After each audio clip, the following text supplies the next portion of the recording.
ઘણા લોકો એમ કે કળિયુગને મારી નાખ્યો હતો. અરે મારી નાખ્યો તો પાછો જન્મીને અત્યારે તો 5000 વર્ષનો થઈ ગયો હતો. ભલા માણસ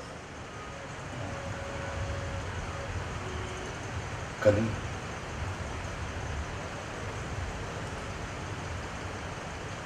એને 5 જગ્યાએ બાંધ્યો છે અને 5 જગ્યામાં રહે છે.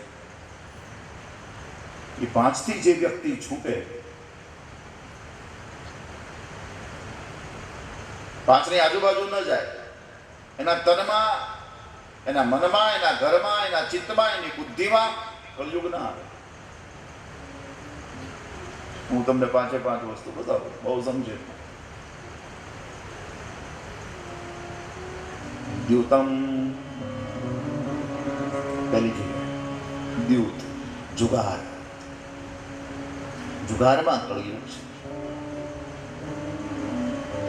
જુગાર રમાતો હોય ત્યાં બેસવું નહીં, જુગાર રમતો હોય એનો સંગ કરવો નહીં, અને સ્વયં સમયને પસાર કરવા ખાતર પણ જુગાર રમવું.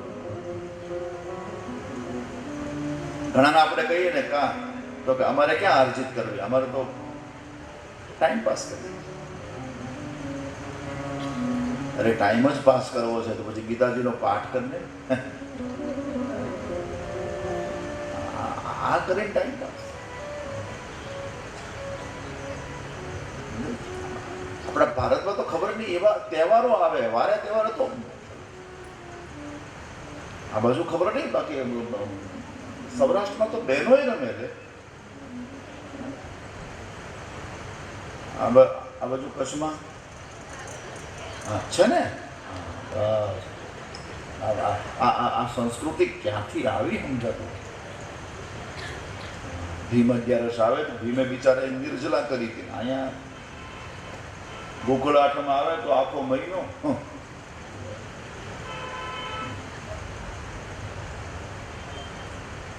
જુગાર રમવાથી બુદ્ધિમાં અસત્ય આવશે. અંધરૂપ બુદ્ધિ અસત્ય એક નિર્ણય કરશે. અને સૌથી મોટી વાત તો કે જુગાર રમવાથી લક્ષ્મી નારાજ થાય છે.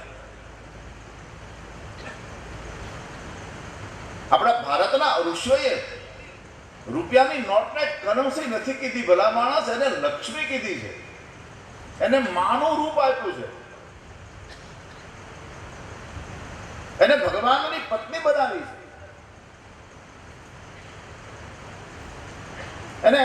એને સમુદ્રની દીકરી બનાવી છે.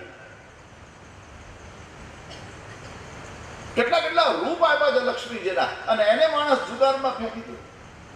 એટલે લક્ષ્મીજીને એમ થાય કે આના ઘરમાં રહેવા જેવું નથી. આ મારો દુરુપયોગ કરે છે. એટલે તમે તરત સંશોધન કરી લેજો. જુગારી સુખી નહીં, ધનની રીતે નહીં સુખી. લક્ષ્મી એના પર નારાજ હોય છે.